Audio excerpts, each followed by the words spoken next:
नमस्कार। दिन भर की बड़ी खबरों में आपका स्वागत है। मैं हूं शिवानी। आज की खबरों में बात होगी दिल्ली में आमने सामने हुए मोदी और केजरीवाल पीएम के एक कटाक्ष का झन्नाटेदार जवाब की। वहीं 12 जिलों में हाईवे जाम, नीतीश का बचना मुश्किल, साथ आए सभी विपक्षी की। साथ ही संजय राउत के अचानक नरम हुए सुर, महाराष्ट्र में खेला तय की। और अब भाजपाई जपेंगे अंबेडकर अंबेडकर, शाह का पाप धोने नड्डा ने दिया टास्क की। वहीं विदेश जाने वालों का पर्सनल डेटा लेगी सरकार, बताना होगा कहां से आया पैसा। इसी के साथ आज दिन भर की सभी बड़ी और प्रमुख खबरों को जानेंगे विस्तार से। उससे पहले एक नजर सुर्खियों पर।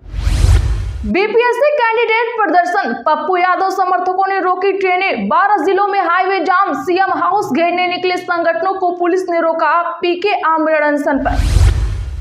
मनमोहन सिंह के घर अखंड पाठ और भोग, सोनिया गांधी और कांग्रेस अध्यक्ष खड़गे पहुंचे, पूर्व पीएम को दी श्रद्धांजलि।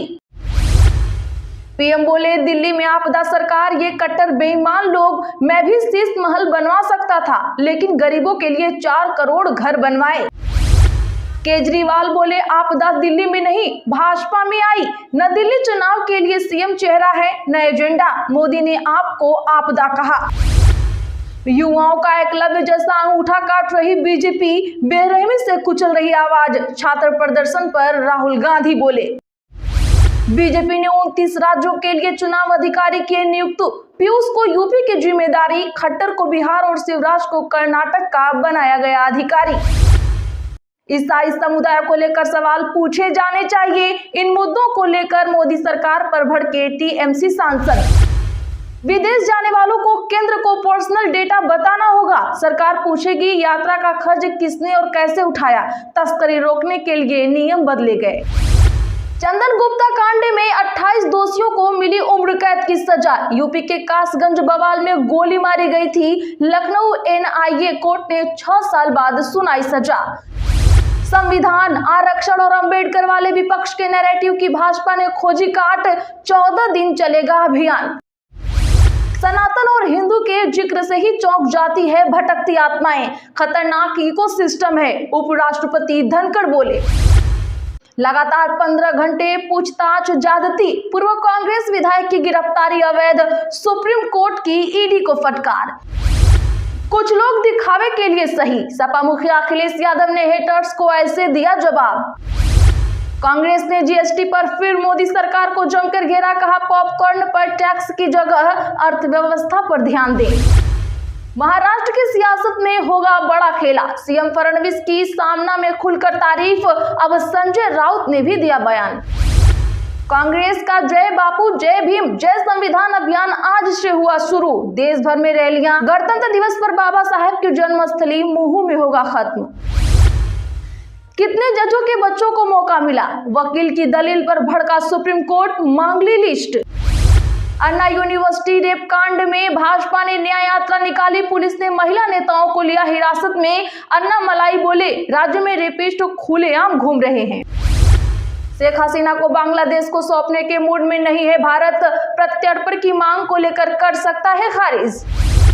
गुरु रंधावा को काम नहीं करने दे रहा टी सीरीज, बोले 1.5 साल से क्या हो रहा है बताने का वक्त आ गया।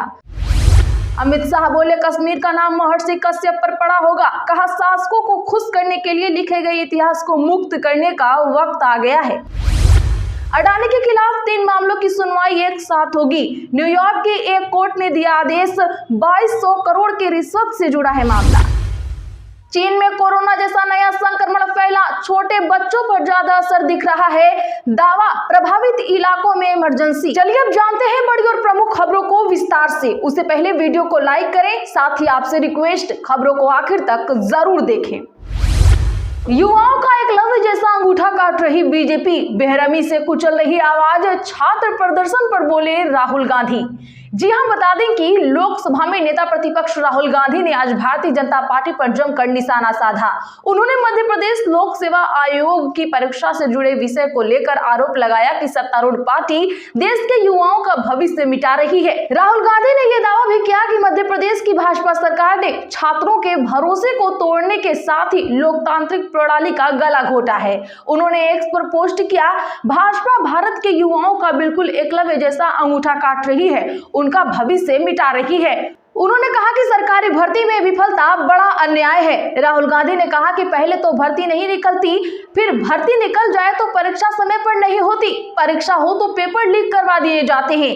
जब युवा न्याय मांगते हैं तब उनकी आवाज को बेरहमी से कुचला जाता है। उन्होंने पोस्ट में लिखा कि हाल ही में उत्तर प्रदेश और बिहार की घटनाओं के बाद अब मध्य प्रदेश में एमपीपीएससी में हुई गड़बड़ी का विरोध कर रहे हैं छात्रों को जेल में डाल दिया गया है। केजरीवाल बोले आपदा दिल्ली में नहीं भाजपा में आई, न दिल्ली चुनाव के लिए सीएम चेहरा है न एजेंडा। दरअसल दिल्ली के पूर्व सीएम अरविंद केजरीवाल ने आज कहा कि आपदा दिल्ली में नहीं भाजपा में आई हुई है। भाजपा के पास न तो सीएम फेस है और ना ही एजेंडा। पूर्व सीएम ने कहा कि हमने दिल्ली में इतने काम किए हैं कि घंटों तक गिना सकते हैं। अपने 43 मिनट के भाषण में वे कोई काम नहीं गिनाए। अपने 43 मिनट के भाषण में पीएम मोदी ने अपने कोई काम नहीं गिनाए। केजरीवाल ने यह पलटवार पीएम मोदी की रैली के 1.5 घंटे बाद किया।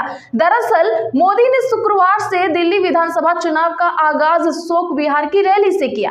उन्होंने आपको दिल्ली के लिए आपदा की सरकार बताया।